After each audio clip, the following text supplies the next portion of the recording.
예수님께서 12제자를 부르시고 권능과 능력을 허락하시고 그들을 파송하시면서 말씀하시는 내용이 이어져 가고 있습니다. 오늘 16절 말씀에 보니까 너희를 보냄이 양을 이리 가운데 보냄 같도다. 이리가 있는데 양이 있다면 얼마나 어려운 상황입니까? 오늘 말씀합니다. 뱀같이 지혜롭고 죄송합니다. 비둘기같이 순결하라. 뱀같이 지혜롭다. 고대 근동 문화권에서 신중하고 분별력이 있음을 나타낼 때 사용했던 격언이다라고 하는 거죠. 제자들에게 말합니다. 뱀같이 지혜로워라. 신중하고 분별력이 있어야 된다. 시대적인 상황을 잘 고려해서 복음을 전해야 된다. 그리고 비둘기같이 순결해야 된다. 복음의 본질을 절대로 놓치지 말고 빛과 소금으로 선한 영향력을 사랑과 섬김으로 잘 나타내야 된다. 사람들을 삼가해라. 유대의 공회원들, 관리들 조심해라. 그들이 너희를 공회에 넘겨주고 회당에서 채찍질할 것이다.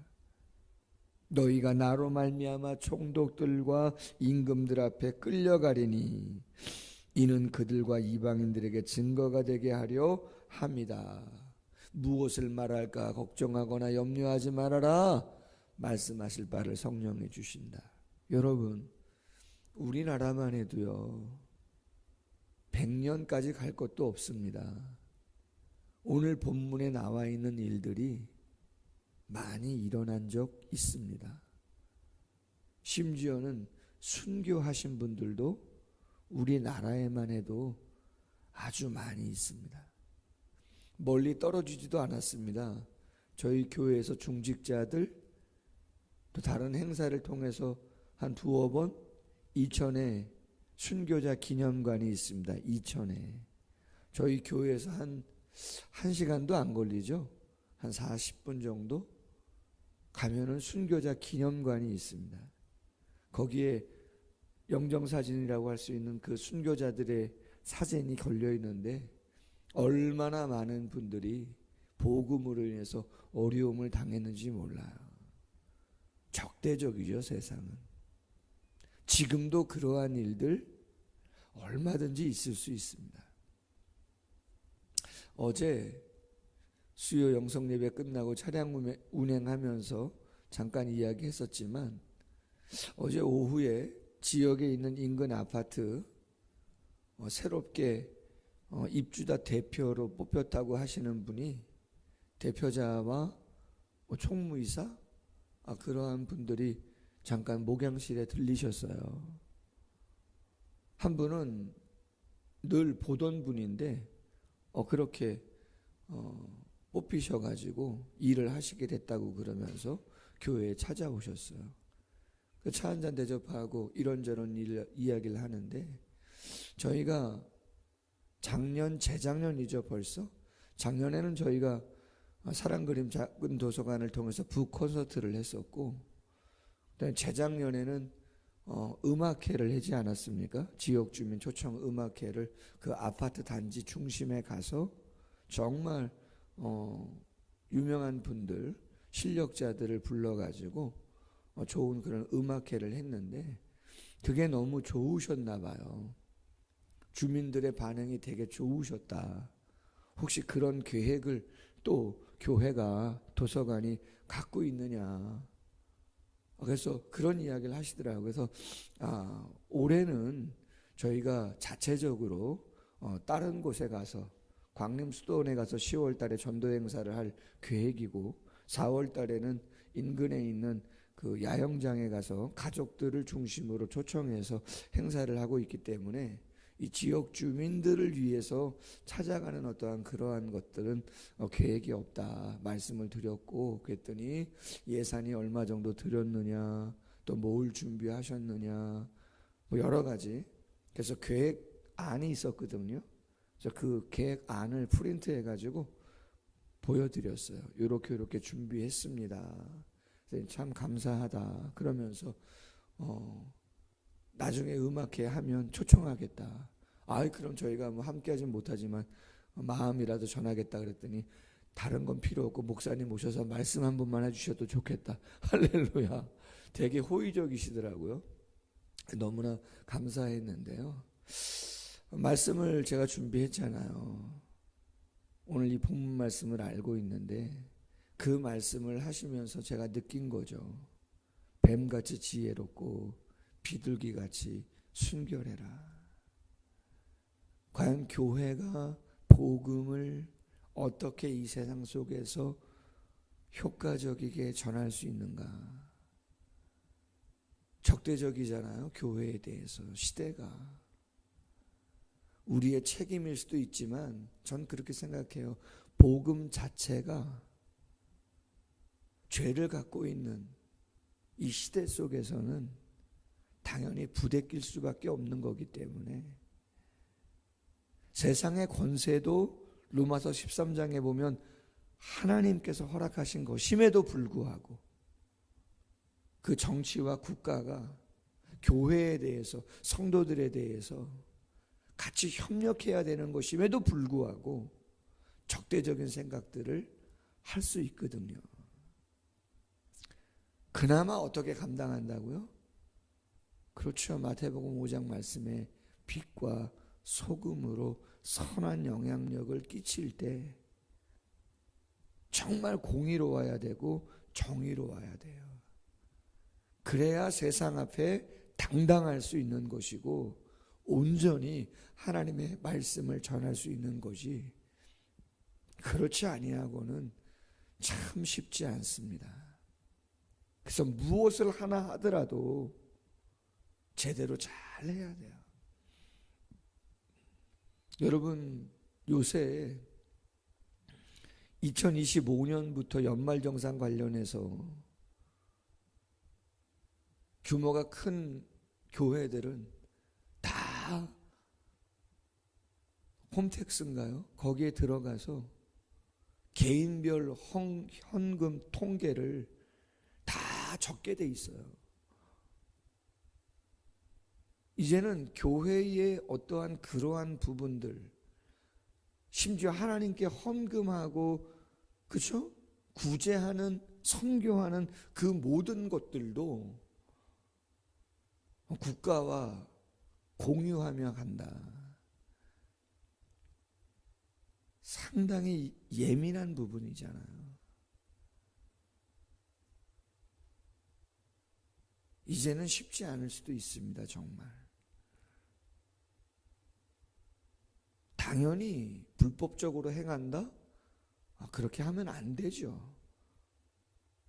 정말 선하고 투명하고 더 모범적인 그러한 모습으로 감당하지 않으면 어려움 당한다는 것이죠. 심지어는요, 21절 이하에 보면 가족의 윤리마저 붕괴될 정도의 핍박이 있을 것임을 이야기합니다. 학자들은 말합니다. AD 70년 로마가 예루살렘을 침공해서 어려움을 당할 그 예루살렘 침공을 염두에 두고 하신 말씀이고, 그리고 원근 통치적으로 이 본문을 해석한다 그러면 마지막 시대 예수님 오시기 전 그 종말의 때를 염두에 두시고 원근 통치적으로 말씀하신 내용이다. 점점 시대가 악해질수록 가족의 윤리마저 붕괴될 정도로 예수 믿는 가족과 믿지 않는 가족의 그 극한의 상향으로 치닫게 되어지는 핍박이 현실 속에서 올 수 있다, 이 말이죠.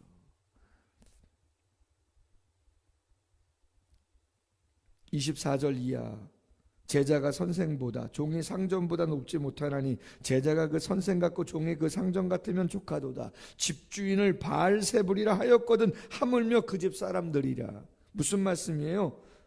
우리 마태복음 9장 34절에 어떤 일이 있었어요? 귀신 들려 말 못하는 사람 예수님이 고쳐줬잖아요. 그랬더니 바리새인들이 와서 뭐라 그러죠? 시기하고 질투하면서 적대적이니까 귀신의 왕 바알세불을 힘입어서 고친 거 아니냐? 폄하했단 말이죠. 예수님이 누구예요? 집주인이시잖아요. 예수님이 누구예요? 선생님이시잖아요. 우리의 영적인 스승되는, 우리의 주인 되시는 예수님이 그러한 폄하와 그러한 핀잔과 적대적인 그러한 모습을 경험하셨다면 우리는 말할 것도 없다, 그런 이야기인 거죠. 당연히 어려움을 당할 수밖에 없는 거다. 그렇게 완벽하심에도 불구하고 그러한 연약함을 당하셨다면 우리가 완벽합니까? 예수님보다 더 이런저런 어려움을 당하는 거 그럴 수 있다. 우리의 부족이라고 생각하고 조금 더 어떻게 하면 지혜롭게, 어떻게 하면 순결한 모습으로 잘 이 복음을 전하며 사역을 감당할까를 더 많이 고민해야 되지. 그렇지 아니하고 복음의 사역이 쉽지 않을 수 있음을 이야기하고 있는 것이죠. 26절 이하 오늘 큐티 제목과 같은 내용이죠. 두려워하지 말아라. 다 드러나게 되어진다. 결국 진리가 무엇인지, 영원한 것이 무엇인지, 정말 누가 진정한 권력과 힘을 갖고 있는 것인지를 보게 될 때가 있을 것이다 라고 하는 거죠. 여러분, 세상의 권력이 어디 영원하던가요? 말씀드렸나요? 지난주인가? 어디에 갔더니 그런 이야기를 하셨어요. 어린아이들 다음 세대에게 절대 대통령 되지 말라 그랬다고. 너희들 꿈이 뭐야? 대통령입니다, 뭐 장군입니다, 뭐 연예인입니다, 뭡니다 막 얘기할 수 있는데 대통령은 하지 말라 그랬다고. 왜요? 우리나라 역대 대통령 가운데 정말 그 마지막 시간이 정말 평화롭고 좋았던 분들이 몇 분 안 계시더라는 거죠. 너무 힘들고 어려운 그러한 시간을 보냈기 때문에 절대 권력자는 되지 말라고 했다고. 그런 이야기를 들었을 때 참 뭐라고 이야기할지 모르겠는.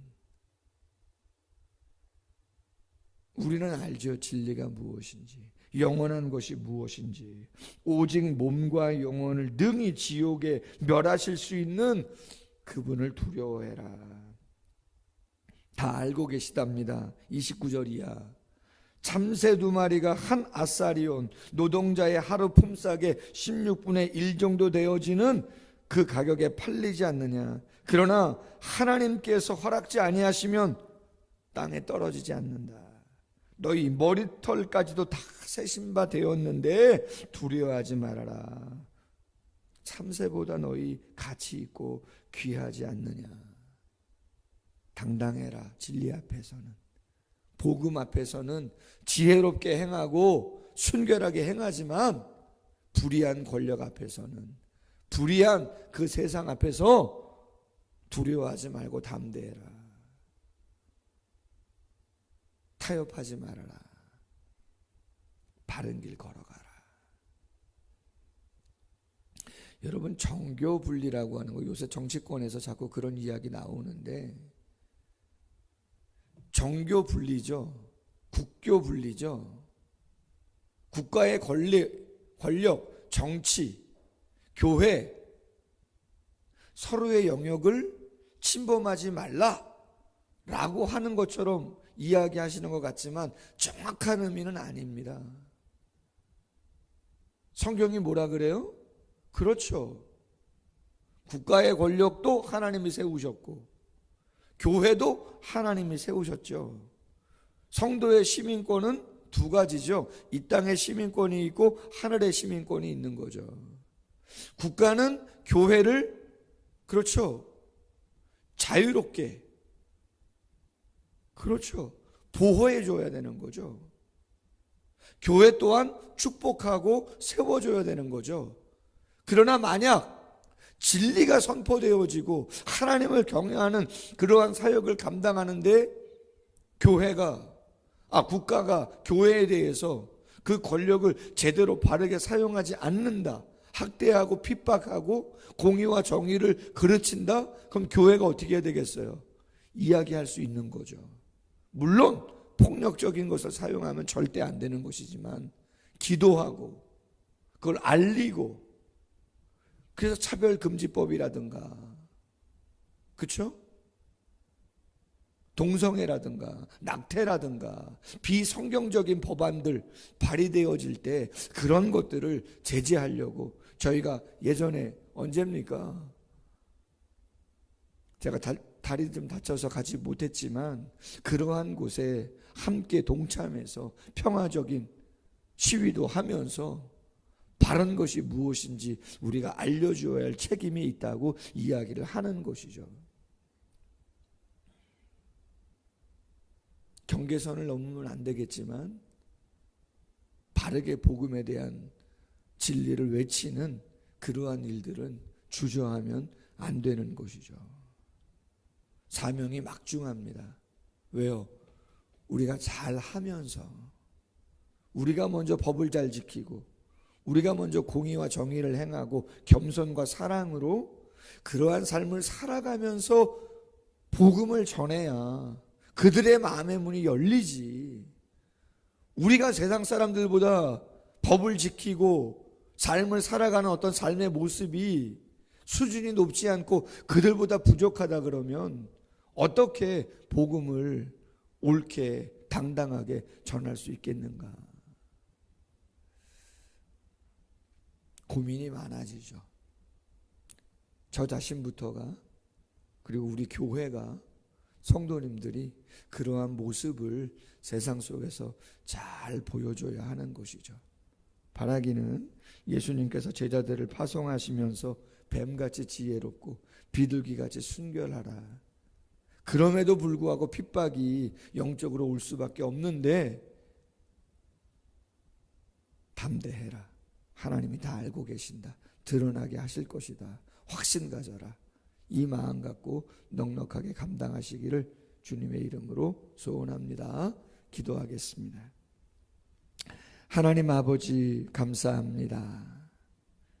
우리에게 진리를 알게 하시고 삶의 중심을 하나님께 두며 정말로 하나님의 비전을 우리를 통해서 이루어 가시려고 하시는 그 당신의 마음이 어떠한 것인가를 분명히 깨닫고 알고 있사오니 주님, 어떠한 가정의 모습이든지 어떠한 직장과 사업장의 모습이든지 우리 마음속에 그 하나님의 구원 계획을 실현해 가고자 뱀같이 지혜롭고 비둘기같이 순결한 모습으로 선한 영향력을 끼치며 진리에 온전히 서서 모범을 보이며 담대하게 복음을 증거할 수 있는 저희들 될 수 있도록 함께해 주시기를 원합니다. 치우치지 않기를 원하고 그릇된 모습 있지 않기를 원하고 누가 봐도 참 귀한 교회다. 누가 봐도 참 귀하신 분이다. 이웃에게, 직장에서, 사회 속에서 그렇게 인정받고 그리스도의 영광을, 복음을 온전히 증거할 수 있는 우리 모두가 되어질 수 있도록 하나님의 성령이 함께하여 주옵소서. 이 일을 위해서 마음을 모두고 힘을 모두어서 기도하며 주의 사역을 잘 펼쳐갈 수 있는 저희 교회, 한국교회 되어질 수 있도록 하나님의 성령이 축복하옵소서. 감사하며 예수님의 이름으로 기도하옵나이다.